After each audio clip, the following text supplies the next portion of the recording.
225 India സഖ്യത്തിലെ സീറ്റിൽ ഏറ്റവും വലിയ കക്ഷിയായി, ഏറ്റവും സിംഗിൾ ലാർജസ്റ്റ് ആയിട്ട് ഏറ്റവും വലിയ കക്ഷിയായി 100 കടന്നിരിക്കുന്നു രാഹുൽ ഗാന്ധിയുടെ നേതൃത്വത്തിൽ കോൺഗ്രസ് എന്നതാണ്.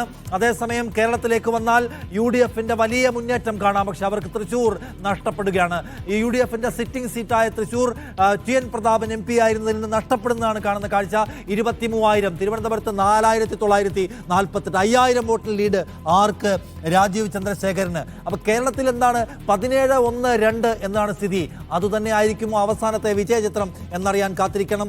NDA 282, ഒപ്പം ഇന്ത്യ സഖ്യം 226 എന്നതാണ് ഏറ്റവും ഒടുവിലത്തെ കാഴ്ച. ഇത് തന്നെ റിസൾട്ടിന്റെ ഒരു പൊതു സ്വഭാവമായി വരുമോ, അതോ അതിനപ്പുറത്തേക്ക് ഒരു ലീപ്പ് എടുക്കാനുള്ള ഒരു ചാട്ടം എടുക്കാനുള്ള സാധ്യത എന്തുമാത്രം NDAക്കുണ്ട്?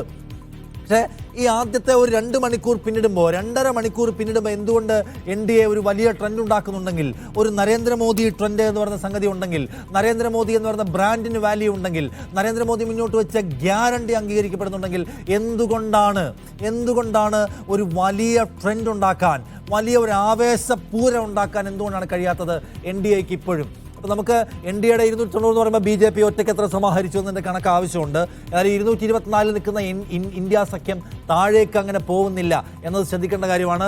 റായ്ബറേലിയിലും വയനാട്ടിലും രാഹുൽ ഗാന്ധി വലിയ മുന്നേറ്റം കാഴ്ചവെക്കുന്നു.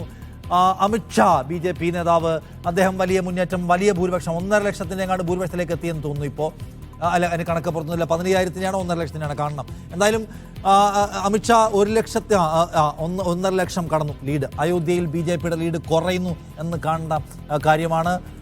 കേരളത്തിലേക്ക് വന്നാൽ ലെഫ്റ്റിനാണ് ഏറ്റവും വലിയ നിരാശ, ഏറ്റവും വലിയ ദുരന്തത്തെ, ചരിത്രത്തിലെ ഏറ്റവും വലിയ ദുരന്തത്തെ LDF കേരളത്തിൽ അഭിമുഖീകരിക്കുന്നു.